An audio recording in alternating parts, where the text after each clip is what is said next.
avant d'être attiré par la musique ou quoi que ce soit, c'est plutôt l'objet qui m'a sauté aux yeux. Et ça se passe quand j'avais 3-4 ans. Tu vois, je vivais encore place du 4 roues, dans la maison familiale. Il y avait mes grands-parents qui habitaient au 2e, mes parents au 1er. Moi, j'avais une chambre avec ma sœur au dernier étage. Et il y avait mon oncle qui avait encore sa chambre, là. Mon plus jeune oncle, qui avait 15 ans plus que nous. Ouais. Et donc sa chambre, c'était un peu ma caverne d'Ali Baba. Tu vois, parce que dans sa chambre, il y avait des pantoufles qui étaient clouées au mur. Il y avait des panneaux de signalisation qui avaient piqué, des lumières sur chantier, des plaques de bagnole, plein de trucs. Et donc il recevait ses potes, et moi je me retrouvais parfois là, avec ses potes, et il jouait de la guitare. Donc c'est un peu venu de là, parce qu'il y avait une guitare extraordinaire, elle était rouge, mais vraiment pétante, et moi j'étais tombé amoureux de cette guitare, quoi. Et j'avais 3 ans. Donc ça a démarré là. Et puis ça s'est arrêté jusqu'à mes 11 ans.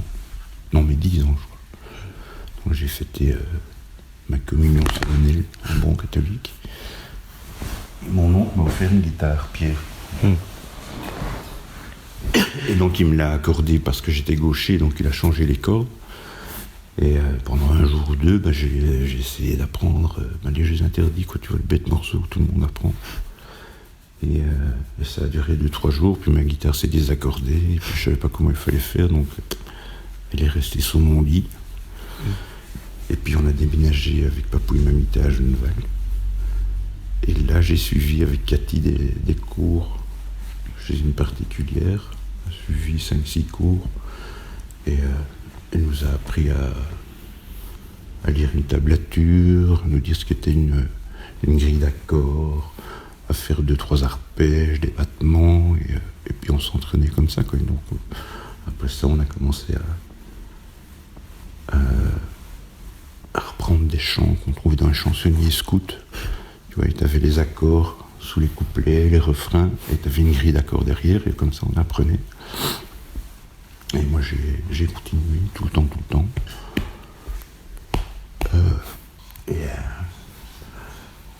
Oui, puis c'était une époque où je n'allais pas souvent à l'école non plus, donc je brossais pas mal.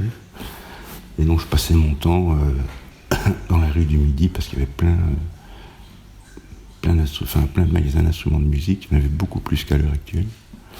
Et il y avait mon lieu privilégié qui était chez Hills. Hills Music, c'est quand même un truc bien reconnu à Bruxelles. Et dans ce magasin, il y avait une pièce en haut où il y avait plein de guitares et des amplis. Et chaque fois, je montais là, je passais mes après-midi là, j'essayais toutes les guitares et tout. Donc c'est très gai, il me foutait la paix. Et puis j'ai changé d'école, enfin j'ai fait plein d'écoles. Et j'ai atterri à Bassoivre, où là j'ai fait la connaissance de Denis Honoré. Et lui aussi, il était passionné de guitare.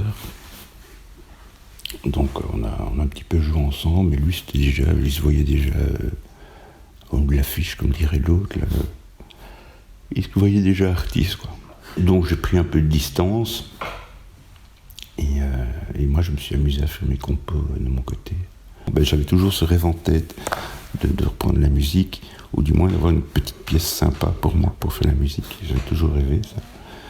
Et voilà, je l'ai réalisé il y a très peu de temps, comme tu le sais. Et donc je me suis acheté du matériel, mais je m'y suis pas encore vraiment mis. Parce que quoi, en fait? J'en sais rien. Parce que j'ai pas l'étincelle. Mais là, pour le moment, je suis comme un... Je t'avais déjà expliqué ça, comme un mec qui aime bien l'art et qui s'achète un tableau et qui contemple son tableau. Ben moi, c'est ma petite pièce, quoi. Et donc, je suis content d'être dans cette pièce. Mais maintenant, il faut plus qu'il y ait la petite étincelle pour que je m'y remette un peu, pour moi. Voilà.